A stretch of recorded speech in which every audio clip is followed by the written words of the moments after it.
Okay, hi everyone. Welcome to today's Zoom meeting. I'm really excited to be, presenting something very dear to my heart, to be honest, and at the same time, a very interesting personal journey for me, in the sense that a lot of what's recently been happening in my own personal work has been kind of bringing me back down to the very foundational work that Jeffrey Wolf Green had brought to us. So today's discussion is about evolutionary astrology and looking at the soul's journey, and in particular, a beginner's guide. Like, what is Pluto and its nodes? What are we looking for when we're engaging in the chart? And how do we orientate ourselves in an astrology chart from an evolutionary astrology's perspective? Okay. So that's what I'm going to do today. And I've got my little PowerPoint presentation, which I'm going to share for everyone, which I'm really, really excited to do. So let's do that like that. Let's share screen. Okay. Let me just do something here quickly with the pictures. Okay, it's not going to work. Alrighty then.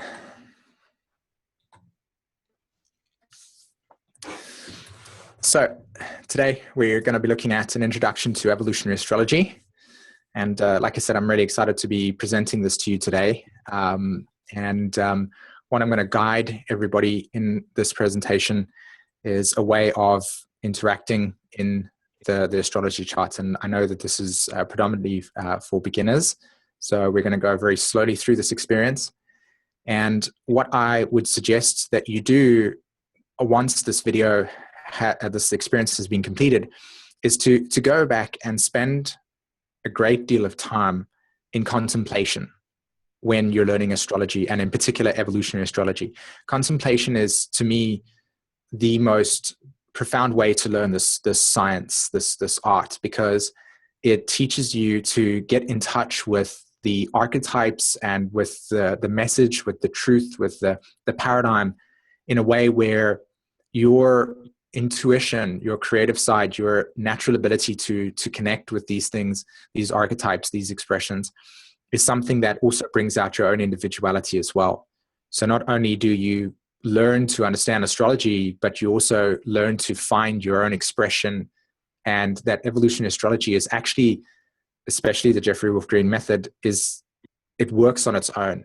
You don't have to fix it. You don't have to try and find new ways of understanding it. It's like it's so robust and so profoundly solid in its idea that what you're really getting in touch with when you're in this deep contemplation around what this knowledge is about is your own relationship to it, your own expression through it. Okay, and it does the work for you.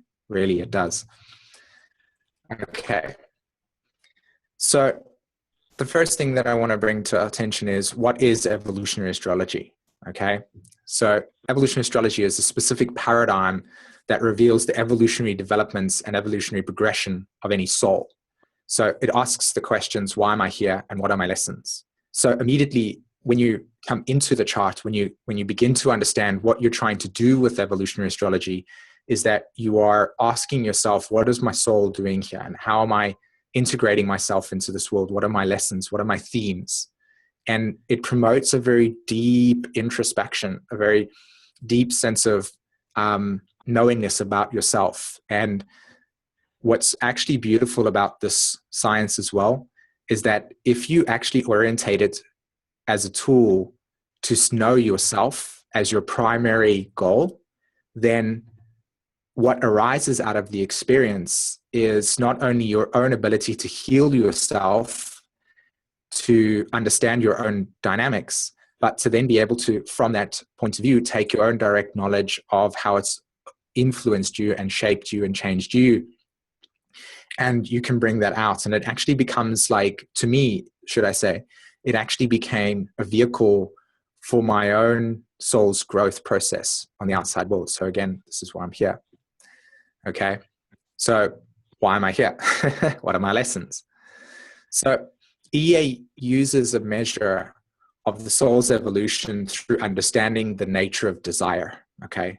This is the root of this whole entire paradigm as I see it and integrate with it. Contemplate the nature of desire. Contemplate the nature of what desire is symbolizing, okay? And the measurement is looking at the soul's progression through time and space. So time would be a representation of your body. Your body is something that is limited to its movement. You had to take if you had to put a cup, say for instance, 3 meters away from you currently right now, and you kind of stretch out your hand and try and grab it, it's out of range. That is a limitation. And you have to move to go and get that cup. That is the body, that is Saturn. And so there's this vehicle in which we have that moves, and life moves through us. And what desire is ultimately moving through us is this direction. There is this direction, and the desire is moving it. And so we're getting in touch with the nature of our desires. We're getting in touch with the nature of what are the motivations for the deepest unconscious movements. And it's that movement through time and through space that then becomes how we measure the soul's evolution, which of course I'll get into in a deeper way with the archetypes. So through a natal chart, we're able to examine the structure of the soul's path. Now, feel into that for a little bit. Through the natal chart, we're able to examine the structure of the soul's path. Now, what Jeffrey Wolf Green brought to the table through evolutionary astrology was that he said, let's look at Pluto and let's look at the nodes as a way in which we are moving through time and space, and through examining those Pluto and its nodes, we get to see this complexity and structure in which this has been created, like the vehicle. So when you look at this picture over here that I used of the fingerprint, this is the conditioning. This is the nature of the impact in which your life has evolved through this identity, right? Because desire in itself cannot be really understood through the human experience. So what we have to do is we have to give it a name, but yet desire in itself and understanding Pluto in itself is not something that you can really word, in my opinion. It's very, very like, it's almost like perfume. You know it's there, but you can't really grasp it with your visual senses. It's not there. So the nature of desire has to have this vehicle. And so the conditioning, the structure in which your family and how your parents, the culture, the religious ideologies that are surrounding you, the events of your life, even to the degree of your generation, all have this incredibly deep conditioning factor that basically frames the soul. And so evolutionary astrology looks at the natal chart and examines the structure of the soul. And then through that lens, we're able to have perspective. So we're actually understanding perspective. So we are moving through time and space, and then we're looking at the perspective. And of course, the environment. The environment is so incredibly attuned to the nature of the soul's movement. Okay, so the structure, this basic fundamental foundation that you as a beginner astrologer, evolutionary astrologer, wants to get in touch with is contemplation of the nature of desire, and contemplating the nature of what is the structure of the soul in its most conditioned form, right? So the first way that we look at it is Pluto, okay? Pluto is the root of the chart. It is the bottom line. It is the fundamental nature of how desire arises from the ocean of consciousness. And in the charts, when you examine Pluto, you're examining the wave, okay? You're examining the whole entire evolutionary journey, okay? And as we go deeper into the slideshow, you'll be able to see what this is about.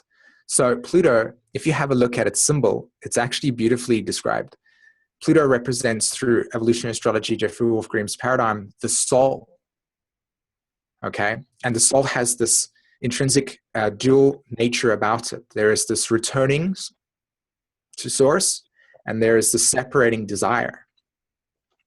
And this like consistent tension within our lives is what basically is at the root of the chart that we will examine, and also the nature of life in itself, this need for evolution.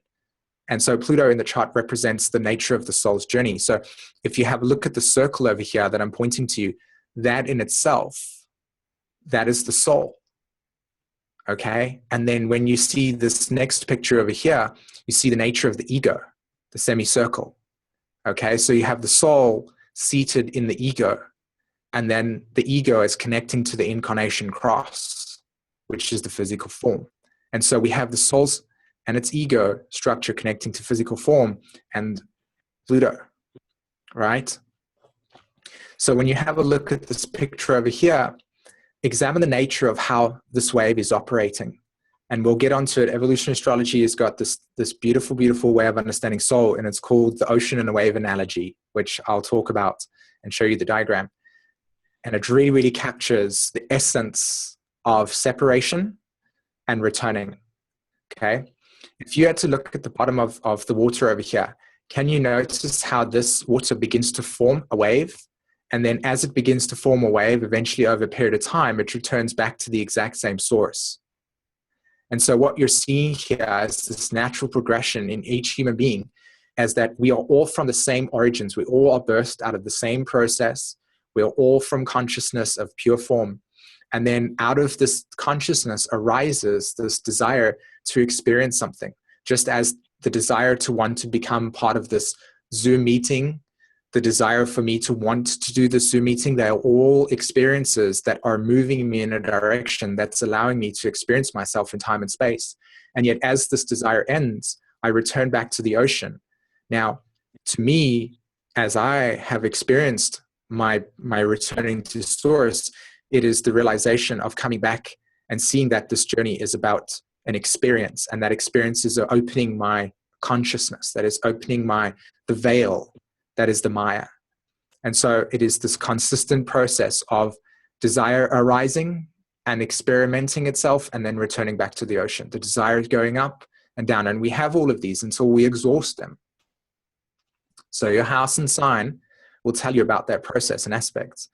And finally, when you look at this picture at the bottom over here, I see that this is what Pluto is about. In the chart, it is this long stream that is just going, right? It's this long stream from its Pluto house placement to its polarity point, and your life's journey is this consistent thing. Pluto is like the bass and the drummer in a band. It's the loudest, and yet we don't focus on it because it's the lead singer that has our attention, the ego. Okay? So Pluto is the desire nature, and we examine Pluto and desire there.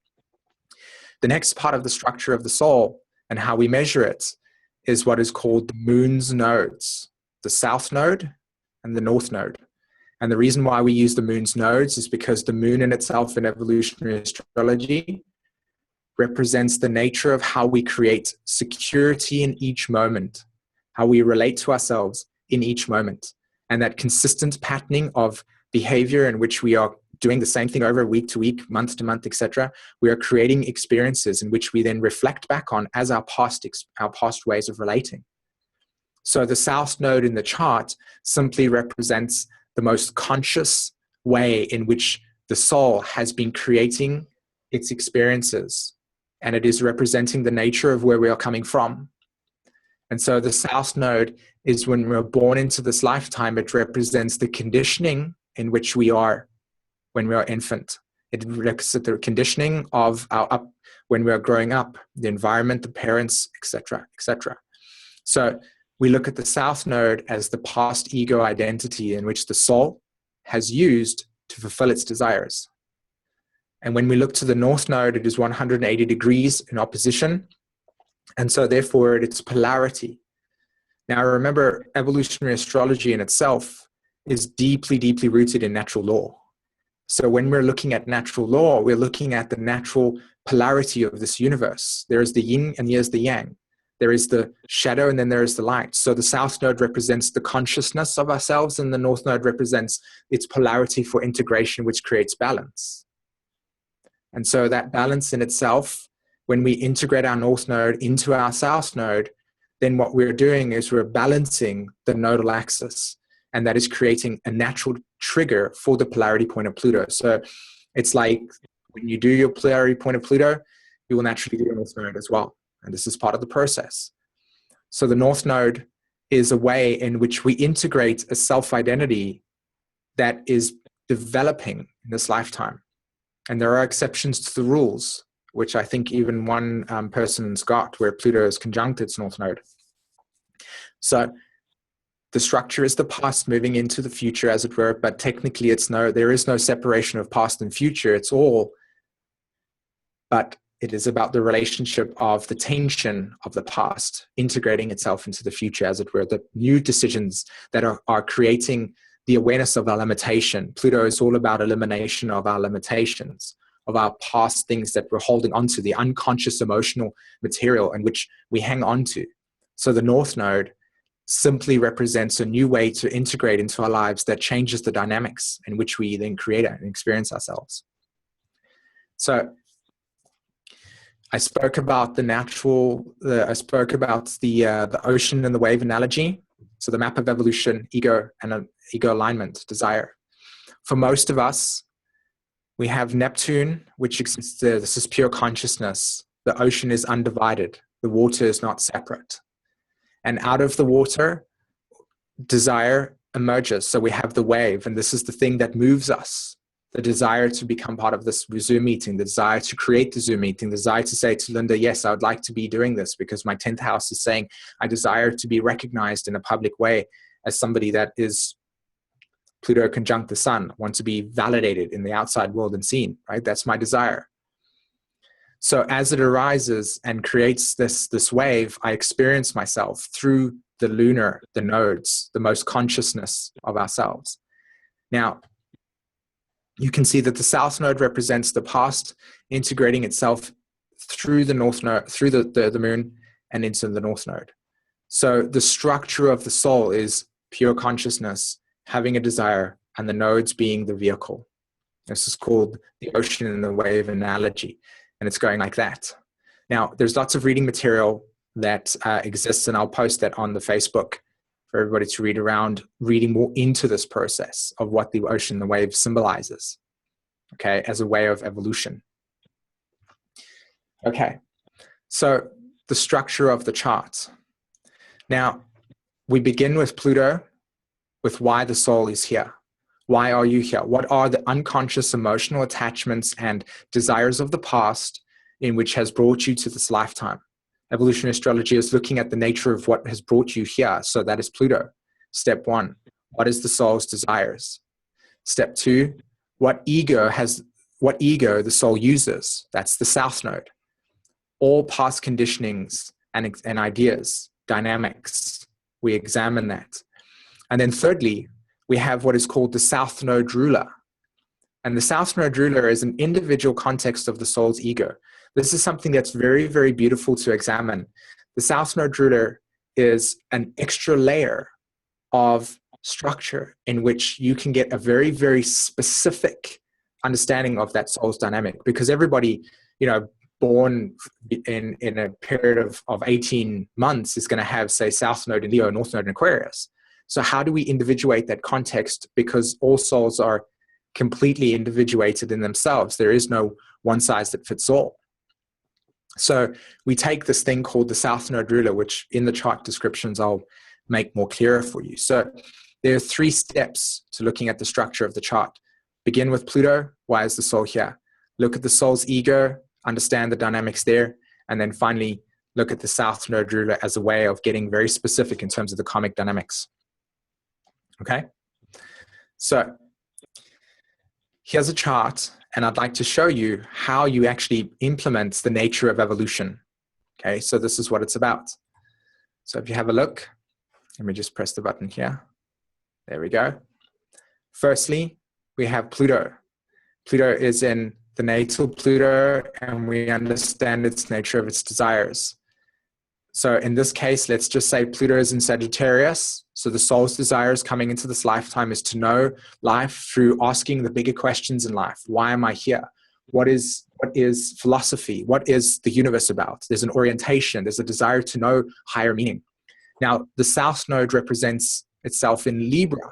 So it's like, okay, so the soul has been doing this through asking and relating with other people, asking people their opinions and ideas and perspectives on this, integrating in a very social way, listening to other people's thoughts around what these bigger questions are about.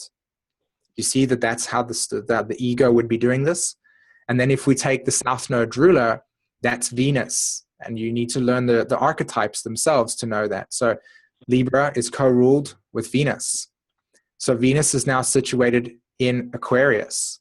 So the nature of this Pluto desire was evolving through asking the bigger questions about life, Sagittarius, through engaging in other people's ideas and perspectives and looking at the different ways in which people have their own opinions of the subject and linking it to their sense of identity, Aquarius, the originality. Oh, that was an interesting opinion. It's very unique and original. And doing it through a group dynamic as well. And then that would be the structure of how the unconscious patterning of the soul is actually evolving, what it's been doing in the past. Now we get to the evolution. What is the soul trying to do? Let me just push it back there. Okay. We have Pluto and its polarity point. So Jeffrey Wolf Green talks about the nature of polarity point. What he is simply talking about here is that Pluto, in order for it to balance itself out, in order for us to have the nature of integration, we need to have its polarity. It's pulling us to create balance, as I said, the yin and the yang. So in this lifetime, the soul that has Pluto in the ninth house is progressively learning to become more open to a diversity of perspectives in which allows him to see the multitude in ways in which we can perceive creation. That is what Gemini is all about. That diversity, that connection, that curiosity, that asking the questions, not in a way where this is the truth, but saying, what is your truth about? You understand? That is what the polarity is. And when that person does that, they immediately create dynamics within their lives that will open themselves up to seeing the multiple ways of which we can experience life. The North Node sits in Aries. So the way in which the soul is going to do this North Node thing, and they are not separate, they happen at the same time, is that they'll create a new evolutionary direction. Aries is all about new instinctual direction. So the North Node and its polarity point operate as a vehicle in which the soul is then going to integrate new directions for itself. So if we have a look here, the North Node ruler is Mars, okay, right? The planetary ruler of Aries is Mars, and that's situated in the Cancer. So part of the story is that the soul will begin to progressively ask the questions and see the diversity in ways in which we can perceive the truth. And they're going to be able to do this through instinctually creating new directions and being more open to the ways in which we can perceive truth. And through that process, they will begin to create, and this is a very, very broad way of doing this, but Mars in Cancer would be to initiate a new internal security in which they can relate to themselves. So it's almost as if they're actually creating a new self-identity through being open to the diversity of perspectives in which we can experience truth. As an example. Again, very broad strokes here.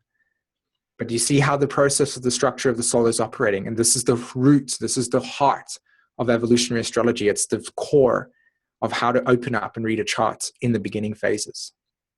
Okay. So thanks very much for that. And we'll firstly stop the screen share.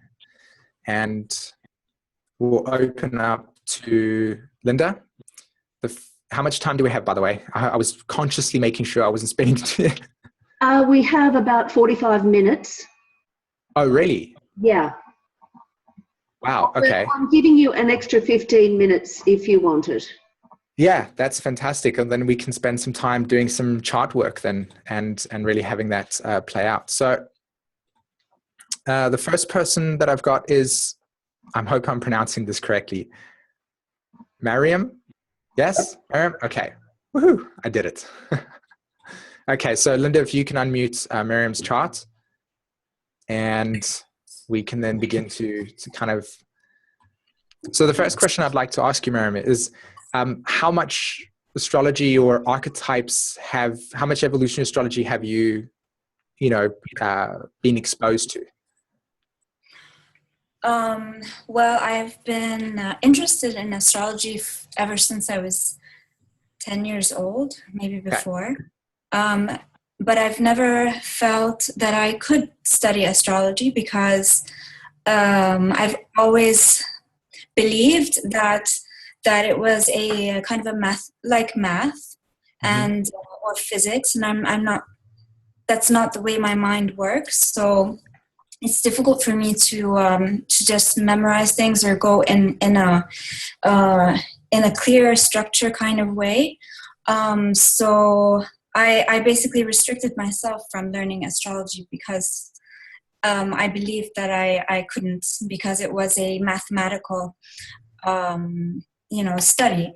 But in the past year, I've really been I've been undergoing a lot of changes and transformations, and just learning things about myself, and starting really to understand my own limiting beliefs and my conditioning, and trying to understand that, to move beyond what does not really serve me. So I've just begun doing some classes, like one-on-one classes, but I've been reading a lot, watching. I watch a lot of your videos. And so have you been reading Jeff's material by any chance, Pluto books, or studying one-on-one with an evolutionary astrologer? I've been taking some sessions with Ari. And I sometimes read excerpts like from here and there. I'm not very consistent with reading, so something that sparks my interest, I will go and read about it if it's interesting to me. But it's very random. It's it's really not like in a sequence. Okay. So so I'm just trying to get a grasp on if the language so if I had to say to you, like, Leo represents self, creative expression and validation, would you feel, is that comfortable language for you, or do I need to be okay? All right, so you feel comfortable with some of the archetypes. You've had some exposure to the way that Ari would talk to you, and he would always use evolutionary astrology language in that way. Okay, well, that's a good thing there. So if we had to take a look at your chart, let me just get your screen up over there so I can actually see where you are. Okay, it's not coming up. So let's have a look at your chart, right? The structure of your chart firstly begins with Pluto. So you have Pluto in the first house of your astrological chart, right? Can everybody see that there? Okay, so the first step that we're learning here is we're orientating. We've got all these squiggly lines and all these archetypes and planets, etc. But when we're engaging in this experience in an evolutionary astrology way, we're going, where is Pluto? So we identify Pluto, okay?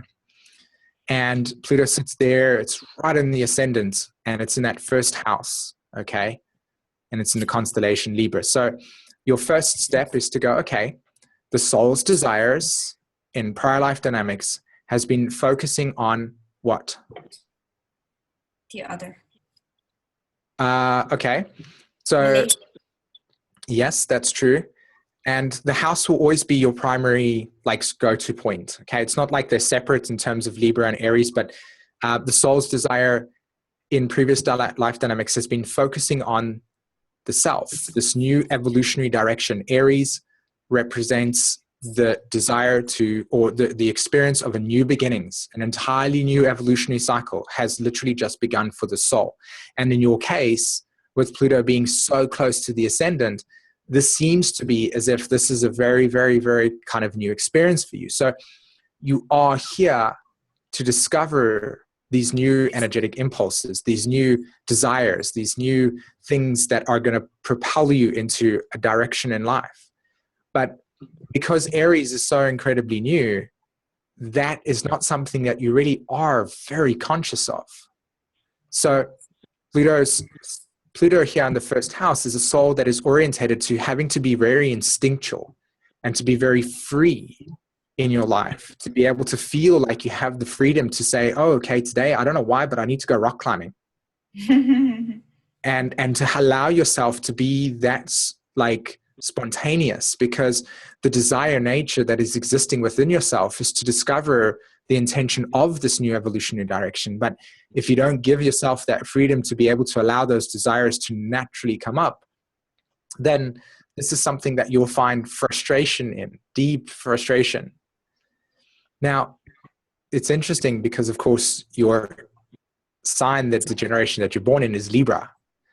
Now, I love this about evolutionary astrology, but yet at the same time, it's probably one of the most, challenging things to talk about. And that is that it's Libra rising and Pluto's in Libra. So there's this emotional paradox where the first house is being influenced by its opposite sign. So now all of a sudden you've got freedom, but the desire to want to be needed. So how do you create this experience where you want to be free to explore yourself? You want relationships where somebody can see you as being independent and free-spirited, but yet on the other side, this emotional need to want to be in relationships or feel like you want to be needed is also there. So the emotional paradox is exactly that. I want to be free, but I also want to be needed, which then obviously creates a whole entire paradigm for you to exist within. So you are here to experience these new desires through relationships, through equality, through fairness, through finding the right balance in how relationships work. Okay, so this is the desire. This is the whole entire life. This is going to be the story. It's going to be this theme for you. You've come here to osmose with this experience and to evolve yourself through that. So this is step one, Pluto. Okay. Mm-hmm. So just before I go ahead, Linda, is there anything that you can, is this how, I just need to be able to feel like this is what maybe everybody had in mind in terms of volunteer, or is there? Yes, Sïmონ. Perhaps you could just take a quick look at the South Node and the North Node and the Pluto polarity point, and that should be enough just for this week. Thank you. Perfect. So then what we do is we go, okay, so the desire nature of Pluto is to discover yourself, right? And have you found that this has been the case? Like Pluto first house souls struggle deeply with anxiety of separation. Has that been your experience, where you've tried something new and be like, oh, okay, this is scary? Yeah, absolutely. And I was actually just contemplating on that for a couple of days now, because I've been contemplating Mars and the idea of the will, and how in my life, all of my life, I've been basically haven't taken decisions for myself. I always find myself in situations because they're, I have to feel comfortable. I don't tend to take risks. I don't know, but it's also, there is some kind of polarity there, because I'm not sure what it is. Okay. My emotional nature, my security doesn't take much risks, I think. Okay. So I haven't been able to stand up and say, this is what I want to study, or this is where I want to live. I watch people and I see that, wow, how, they have the strength to take that initiative. And I always have something that occupies me, like my mother is sick, or, there's always something. Well, if you had to look at your charts in terms of like the evolutionary dynamics now, okay? So you've got this Pluto first house desire nature. You've come here to really become aware of what this, well, not to become aware of it, but to try multiple things out so that you kind of get this idea of what is right and what isn't right. Now, the way in which that's been operating in the past, and there's a little bit of interesting things here with regards to the fact that it's in Aquarius, and Pluto being so close to the ascendant, in my view, is that this has been, the South Node has been in Cancer. So it's like the nature of your life has been very intimately connected with the mother, intimately connected with the home. What are your traditions? What are the ways in which life can be consistently made to feel secure, making decisions where it's always about that root foundation. Maybe even your hometown had a special thing, a closeness to your heart. Maybe leaving home in itself, if you have done that, I'm not too sure, has brought you some sense of like, wow, this is a big step for me because I'm creating my new home. And even the emotional experience of being in your home in itself is a very big thing for you, because your south node's very much connected to the conditioning of nurture and security and family traditions, right? And eating food in a way where we all feel connected. Now, the evolution, so then you've got also the south node ruler, which of course is Uranus. And you see that there? It's Uranus rules Aquarius. So where is Uranus? Uranus is in the second house, Scorpio. So the past life dynamics have actually been to begin to decondition yourself, Aquarius, from the value systems, second house, and to learn to confront the limitations in those values and to begin to then allow yourself to be free from the ideas of what has been the identity of the past. Okay?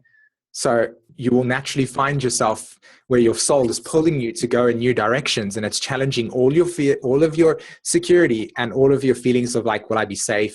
Can I be abundant enough in myself? You know? So that's where you've been. Okay? And what you're trying to do in this lifetime is to integrate this idea of initiating new directions, seventh house, to initiate new directions, new relationships with things. Try to be comfortable with meeting new people and listening to how their experience of life is about, and paying attention to how you relate to yourself in that way, being open to that. Okay, so that's your polarity point, Pluto. It's pulling you in that direction. Okay, that's how the return to source happens. Oh, so why am I here? And then, of course, your North Node is in the 10th house, Leo. So your North Node is asking you to begin to come out into the world, to be represented, to feel like you've got something to define yourself through. So there is a calling to say, what is the life direction? Where do you want to be seen? Can people see you? Can people see you for something that you've got a talent for? Okay, your North Node's in Leo. So it's like there is a sense of wanting to be recognized. And this is, again, very broad strokes.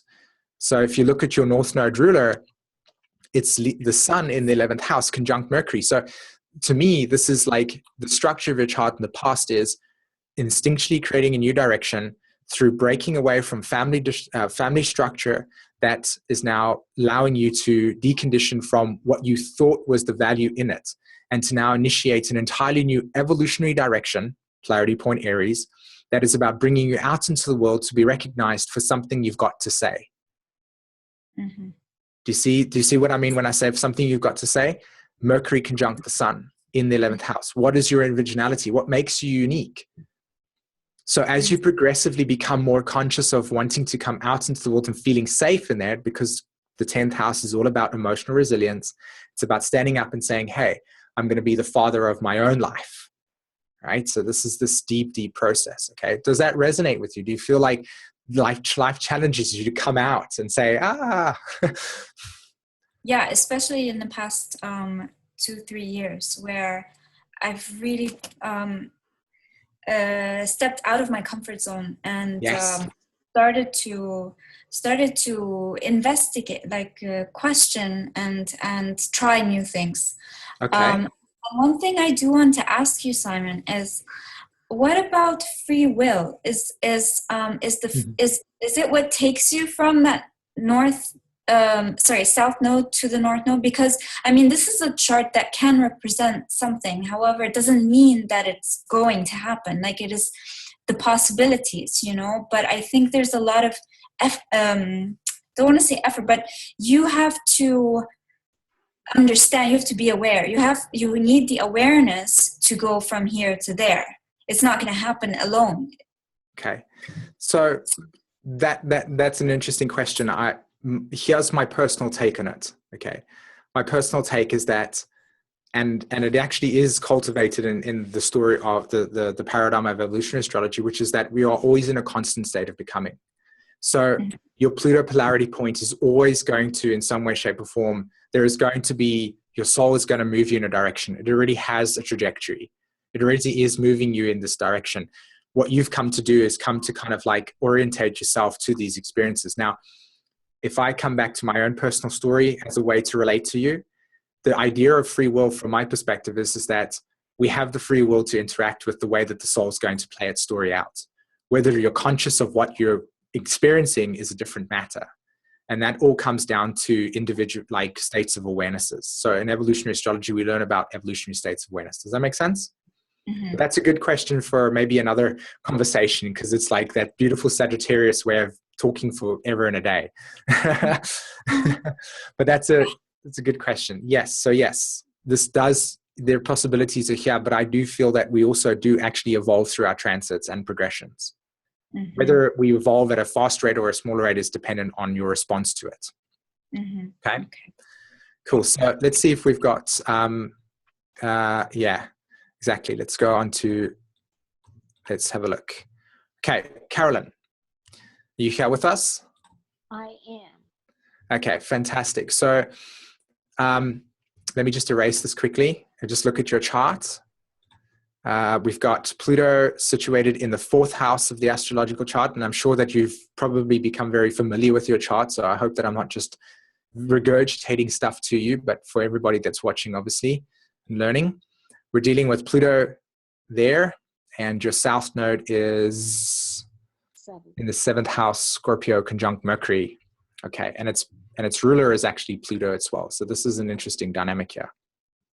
Okay, so in your chart, the soul is situated in the 4th house of the astrological chart. So the desire nature coming into this lifetime is to learn about yourself and your emotions. It's to learn about yourself through emotions. So you are here to evolve the nature of how you feel about things, to be able to get in touch with how your emotions affect the way that you make decisions, how your emotions affect the way that you interact with relationships. And through Jeff's work, he is encouraging you to understand that all Pluto, 80% of all Pluto souls that have got Pluto in the 4th house, in some way, shape, or form will have a parent dynamic that will either be not available in a way that you need them to be, which creates this experience within inside of yourself of always seeking the parent to fulfill the emotional needs of whatever it is that you didn't have through childhood. Now, this promotes the ongoing evolution. This is the limitation that creates the ongoing evolution for you. Now, your south node sits in the 7th house Scorpio, and it's in Mercury. So the structure in which the ego has been evolving through is through relationships again. So you've been looking at yourself through how other people relate to you. You've been looking at yourself through how you relate to other people, how's comparing emotions. And it's in the constellation Scorpio. So it's like you would also experience a great deal of loss, abandonment, and sometimes betrayal. You're learning how to understand your emotional reality through investing in people that you feel like you can trust, and then at some point they could be removed from your life and you have to deal with that pattern of where you've maybe created a dependency. So to me, it feels like your story here, in a very broad way, is to empower yourself through your emotions and understand how you are interacting with other people and learning how to become self-empowered through the other people. So this is your polarity point. Now, the south node ruler is Pluto. And when the south node ruler is Pluto itself, it correlates to a soul in which there has been, in the most recent lifetimes, a lot of loss, a lot of needing to let go, a lot of abandonment, which has created the need to force evolution, if I remember that correctly. So this is a very intense signature. With Mars being on top of your car, and I'm probably sure you're very, very hypersensitive to that experience in your life. Now, here's your evolution. Here's the way to integrate the soul's empowerment journey, as it were, right? So your north node's in the 1st house. It's in Taurus. Your polarity point is in the 10th house Aquarius. So the polarity point here, and then of course it's Venus. So where's Venus? Venus is in Leo in the 5th. So the way I see this is that you've come here to empower yourself, okay, through polarity point is the 10th house, to nurture your own emotions, to become less reliant on other people, and to become very, very connected to your own way of governing yourself. So you are your own authority. You've come to nurture your own direction in life and to not be influenced by the existential people's ideas of what you should be doing versus the way of saying, hey, this is how I feel about it. This is the way I'm going in this experience, and to create emotional resilience, to become your own parent. Now, with that being an Aquarius, it's about individuating yourself here. So you are here to come out into the world and express your unique expression, your unique emotional reality. It's about being able to validate those emotions and to deeply allow yourself to feel as if those emotions are seen and to be accepted within yourself. Okay? Aquarius, Leo polarity. So your North Node would activate itself in the same time is in the first house, Taurus. So, of course, the choices that you have to make, along with the polarity point, is to initiate a very self-orientated way of seeing yourself. So it's like, I'm going to initiate a new evolutionary cycle. I'm going to go discover my emotions. I'm going to go and discover the way I feel about things. And then it's in the constellation Taurus. So it's about what are my own like sense of self-worth around this? What are my own needs? What are my emotional needs? And how do you bring that to the table? So this is not about listening to another person's emotional needs and then rejecting your own. It's about being able to be comfortable knowing what your emotional needs are and not abandoning your own, okay? And bringing your own unique expression to the table. So you can see here that your your North Node ruler is Venus in the 5th house Leo. So you can see that there's a support around validation of your own needs. You're here to be, in a very positive way, narcissistic about the way that your inner relationship to yourself is about. So you have to say, hey, I'm going to pay attention to who I am, and to bring that sense of inner voice and inner needs and validate them and empower them through looking at them in a very subjective way. Okay, does that make sense? Yes, it does. How's that played out for you in your life? That transition, that consistent kind of probing that Pluto's and evolution has provided you with? Well, I'll start with the relative present. About 2 years ago, I retired. Yeah. I've become quite a hermit. Okay. Very, very involved in the school system, teaching children who learn differently. Okay. Wow. Talk about a 10th house Aquarius thing. Just loved it. Just love it, love it, love it. And the kids saved me, for sure. Kids and animals. Wow. Yeah, I mean, the fact that you've got Jupiter and Sagittarius there in the 9th house, the natural like connection towards nature and how things are absolutely existing versus the conditioning patterns of patriarchy. Children are all related to Leo. You've got Ceres in Leo, so naturally you're wanting to be the mothering archetype, the nurturing archetype, and you're representing the way in which we individuate ourselves. And you're doing it in a way in which that's like your process, your way of doing stuff. This is amazing. What a beautiful way to see that evolution work. I have been instrumental in teaching my own millennial, my own child, and other people's kids not to be subservient. Right. To be smart about how they are in the world in a way that I was never, ever taught. Wow. Because, my parents didn't know how, and I picked my birth chart. I'm a balsamic moon. Yeah.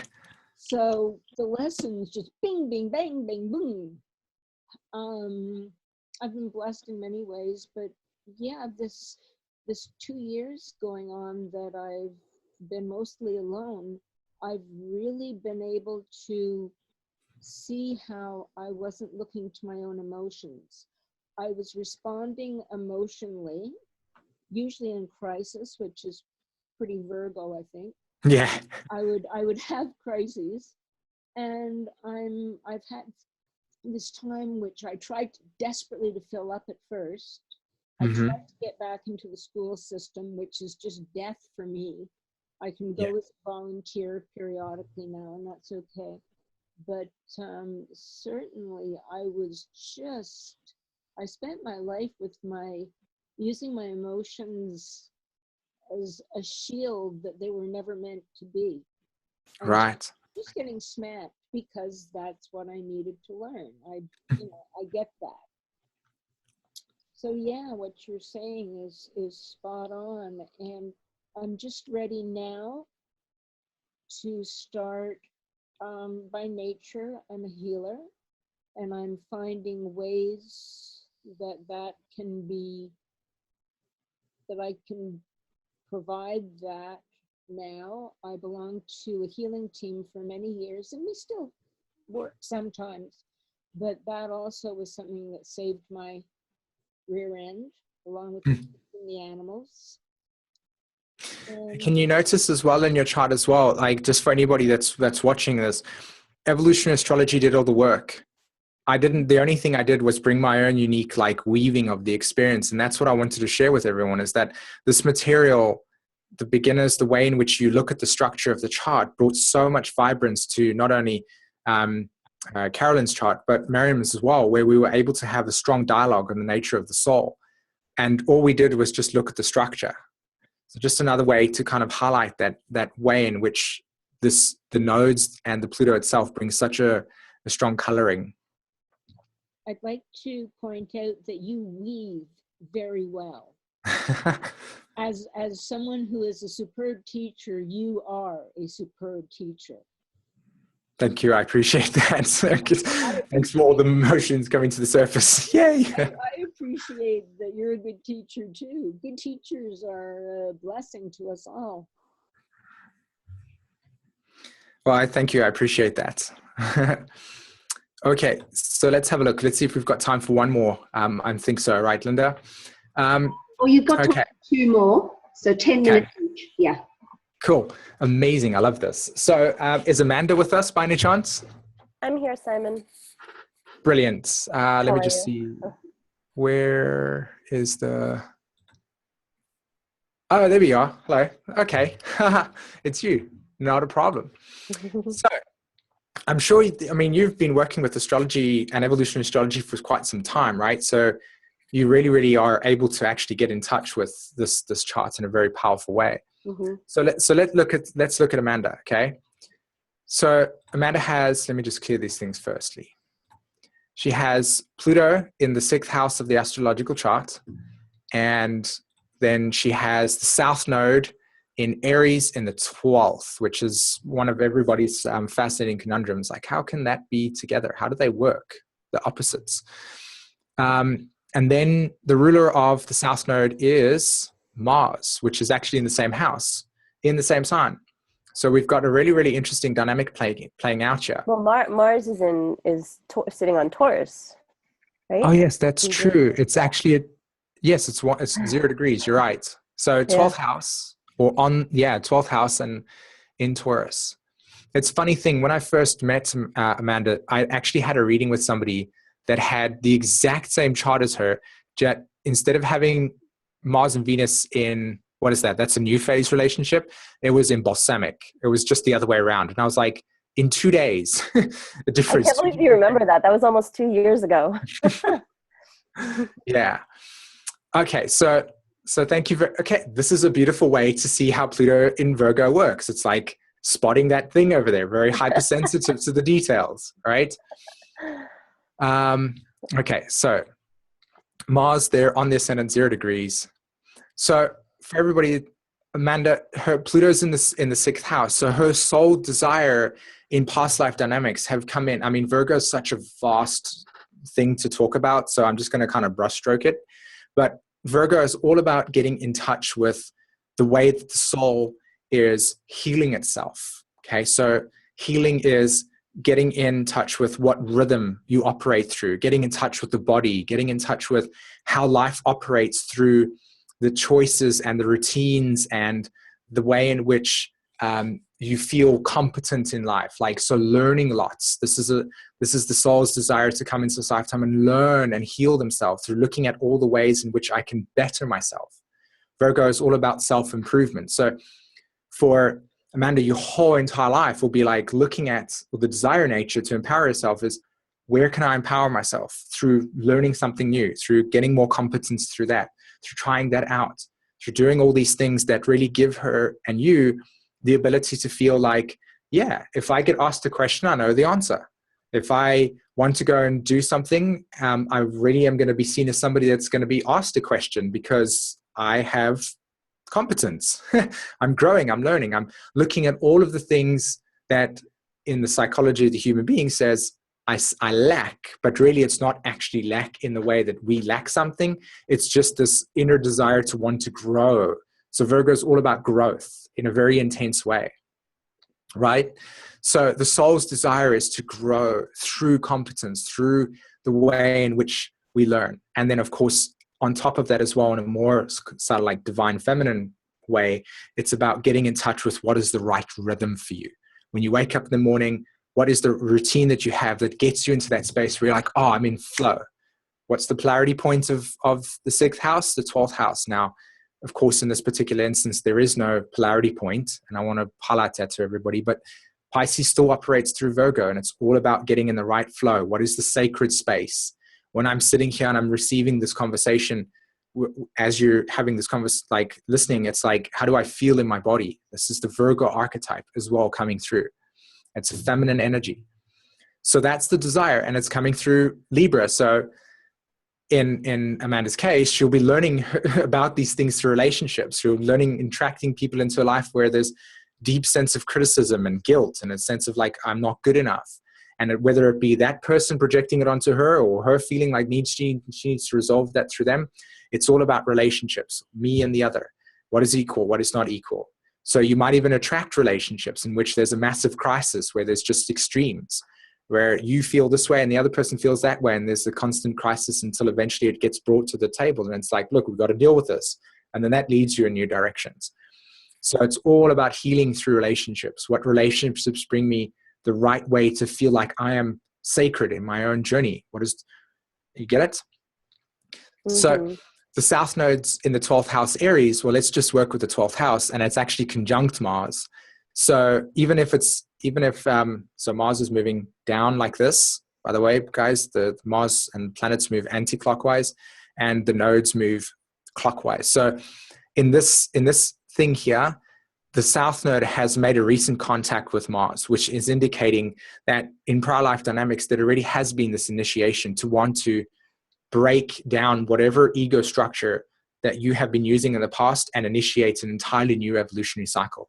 So the way I read this is South Node in the 12th house is the soul's desire to want to dissolve the boundaries between the ego in which it was using in the past as a way of evolving, and to begin to initiate through Mars conjunct the South Node, through South Node in Aries, as a new evolutionary progression, a new direction, a new way of relating to yourself that is completely and utterly one that has been of the past.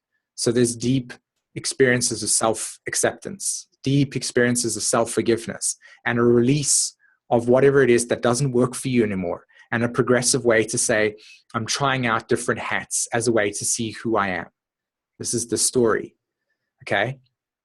Now, if you look, so we've looked at the nodal structure in terms of the South Node and the South Node ruler. But again, the North Node and Pluto are in the same house, right? There's the North Node there, and there's Pluto, right? Now, in evolutionary astrology, the North Node ruler is Venus. So we got to look for Venus, which is conjunct Mars. So what evolutionary astrology teaches you as well is that there are these patterns in which they show up. So they're called repetitive themes, okay? So these repeating themes gives us a very strong indication of, again, what is happening in the charts. And it actually becomes very clear to read once you get in touch with these repeating themes. So firstly, because the North Node and Pluto are in the same house and same sign, there actually is no polarity point, because the soul's intention in this lifetime is to consistently keep doing the very thing it was doing in the past. So whatever it was that you were doing in the past, you're going and you're doing the same thing. But look at the paradox in this chart, everyone. The paradox is that the South Node sits in the 12th house. This is a very difficult chart to read, and especially for beginners, but at the same time, it just goes to show how enriching it can be once you become more confident with your ability to read these, is that if you look at the 12th house, the paradox is the soul's desire to come into this lifetime and to let go. And so you will have these ego feelings of like powerlessness, like needing to surrender as a way of being. Like, do I have a choice? 12th house, right? We don't have a choice when the weather changes. So we surrender to that, and we develop this relationship where we go, okay, well, it's in God's hands. So as a South Node in the 12th house, you immediately come in going, yep, sometimes I just got to surrender to stuff. I just got to trust. But then it's in Aries and it's like, I want to take hold of my destiny. I want to be in control of it, right? So there's that paradox of surrender, but wanting to be in control.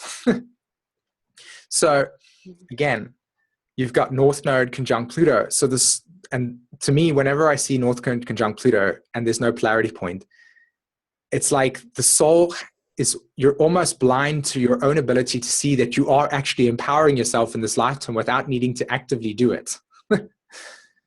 It's like the North Node isn't. Can I just say one thing on that note? For the last year, I've moved on to human design, and I know you mentioned that, and I found out that I'm a reflector. Exactly. Exactly. If you're a reflector, then that just makes it even more hilarious, because you have to wait 30 days before you can even begin to make a decision. My job, what I've been told and what I understand from is my job is to just be. I'm not meant to work. I'm not meant to do anything but to reflect the consciousness of people around me. Yes, that's correct.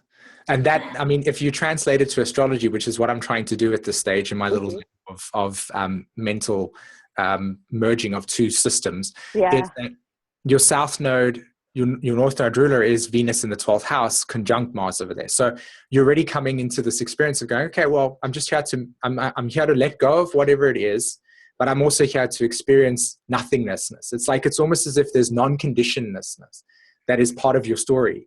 And as you reflect that experience, you become more aware of yourself, but it's in the abstract waters of Pisces. So, who are you? Exactly. That's the question I've been asking my whole life. And knowing the reflector thing gave me the answer. Now, so here's I see this. That's really, really fascinating that you're a reflector. And I've actually been having a couple of conversations with them about them to kind of integrate this thing. If you are, Virgo is also about the environment. So if you're intimately connected to your environment, Virgo, in the moment, and you're watching how your environment is shaping the way and you're experiencing it, you're reflecting back to it, it's like, that's what the North Node in Pluto is about. It's like, how are you forming a relationship, Libra, to your immediate environment in the moment, Virgo? And how is that then reflecting back to you, North Node ruler Venus, the nature of the totality of consciousness, Pisces? Yeah. So it's really interesting how that's structured. Honestly, in my opinion, for any beginner, this has probably gone way over your head, and I'm really, really sorry that this is the case. But this chart definitely oozes intensity. So and like. And if I can just speak on what you said about sixth house Pluto and exactly what's happening for me in my life right now. Coincidentally, also Pluto is sitting on my midheaven, and Jupiter is conjunct my North Node. For the first time in 15 years, I have no income, no job, no source of income. I'm dealing with a health issue that I'm waiting to hear what's going on. And I'm getting kicked out of my home the end of February. Our landlords are kicking us out. And for the first time, I'm sitting here because I'm trying to do the reflector thing, which is wait, because I have some opportunities and I have some things, ideas of what I want to do.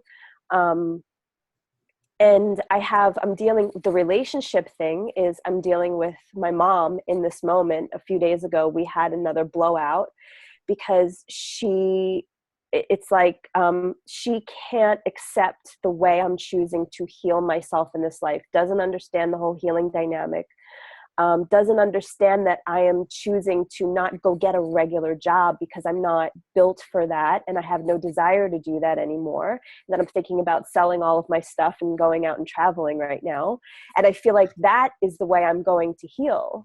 And it's this relationship because it hurts so deeply inside that, like, this is my mother and we just can't, like, we just can't see eye to eye on anything, and it just explodes now. Well, you do have Cancer ruling your 4th house, and Pluto is opposing that IC. So I'm not surprised that you are having to actually deal with that kind of like parental conditioning around what is the right direction for you versus what is your authority. Right. Saturn and Leo in the 4th. Yeah. SÍmõn, cool. Do we have time to quickly look at Amy's chart? We have about 6 minutes left. Absolutely, absolutely. Thanks, SＩmონ. Cool to hear that you're reflective, by the way. Interesting dynamics there. Talk about not self. Okay, so let's have a look at Amy's chart, right? Amy, you with us? Yes, I'm here. Thanks, SImон.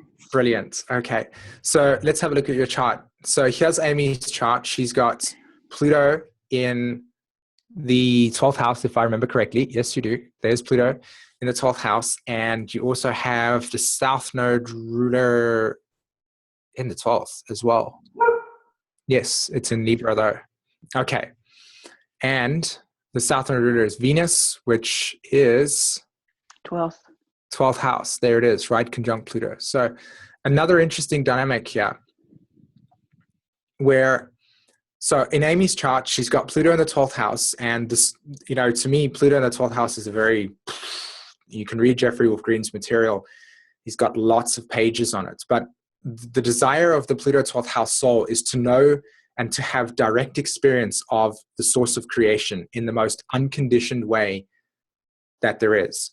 So the nature of her life is pretty much about going through life and saying, okay, again, like with Amanda, I'm surrendering and I'm allowing my feelings of what is inspiring me at this moment in time to catapult me. And I don't know where that's taking me.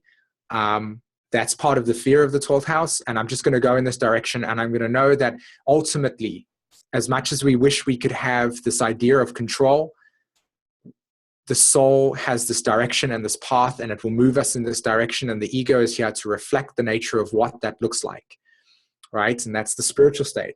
So with Amy's chart, she's looking to experience life where she's moved in directions through inspirations and to find the ultimate meaning, right? Because it's as I said, with Pluto's desire, as the desire returns back to the ocean, so does the nature of all of our ego identities. So here you are here to let go of all of the ego identities, to not associate yourself with the sense of identity, which can be difficult for you anyway as a 12th house Pluto.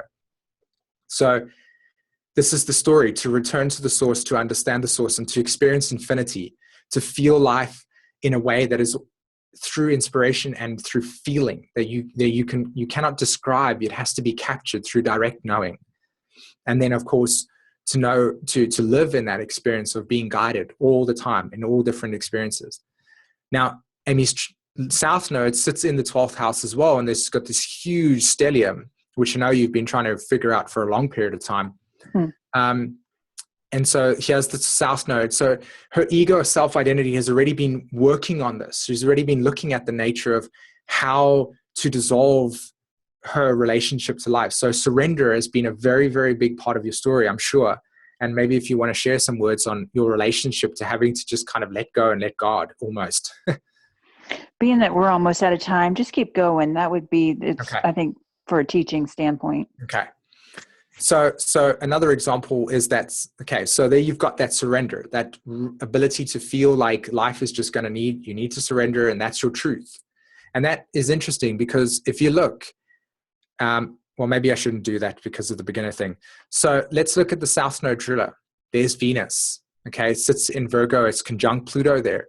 So we already know that in this lifetime, she's focusing intensely on the way in which she connects on a physical level to this experience. So what are the values? What are her needs? What are her essential needs?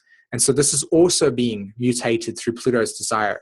So it's specific in the sense that she's dissolving these needs, what are my essential needs? What is the absolute need for life to be this way? And through pure insight and awareness, you actually begin to develop a deep wisdom around, okay, so what is essential in this lifetime? What is the most important thing? What do we spend our time on that is really just bringing us to a realization that, oh, we're just caught in the mire, that we're just here, and that it's just another experience outside of ourselves that has brought us to this feeling inside of ourselves of saying, so, okay, that was an experience. What's the next desire? So I hope that's clear to everybody. That's what she's working on. And again, in a very broad way, the soul's desire is to really, really dissolve all of these themes here. Her essential needs, and the South Node shows that, as you can see there. So Amy's polarity point in her North Node is about the 6th house, and her North Node's also on top of that 6th house over there as well. So there's an extra emphasis on that Virgo stuff, which makes complete sense if you see the loaded 12th house. And what is the ruler of the North Node? It's Mars. So where's Mars? Mars is in Leo in the 11th. So this is an interesting dynamic. So her evolution, the structure of the soul as it's evolving her, is to say, okay, Amy, you're here to become more present with your immediate environment, to not get sucked into the void of just consistently looking around and saying, what is the meaning of my existence? But to follow a pattern and to be able to watch how in each moment there is something that's being revealed to you that is allowing you to feel like you're physically connected to the world, because Pisces in itself is so much about the non-physical, the boundarylessness.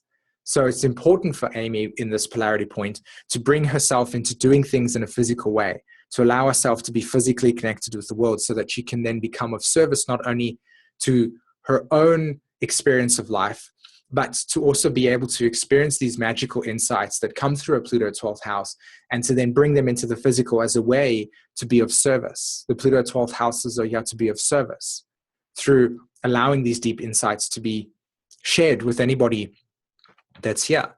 Now, Amy's North Node's on top of that polarity point. So there's an extra emphasis of saying even her sense of identity that's conscious here needs to be orientated. And what does that look like on an individual level? Well, there's the North Node ruler, Leo, Mars, 11th house.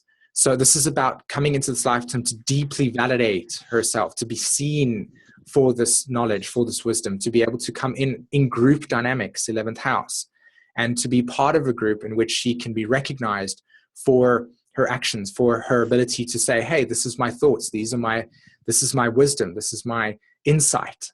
And to be able to feel like there's that in a group, she can see herself reflected in that way. So that's the structure of Amy's chart here. Thank you. Okay. All right. So, hey, I think we're done now. That was absolutely brilliant. Thank you so much, SＩmონ. I sincerely hope that was not too that everybody got something out of that experience. And for anybody that's new over here, you really got to see the structure of the chart and how evolutionary astrology already does the work for you. Your job is to just practice getting in touch with these archetypes and practice. Yes, of course. And we can come back and watch this video again and take it in. And so thanks to all our volunteers. And I'll just unmute everybody to say a thank you to SImონ. And thanks, SImон. Thank you. Thank you. Greatly appreciate it. Thanks, Take it. Simon. Bye, everyone. So awesome. Thanks.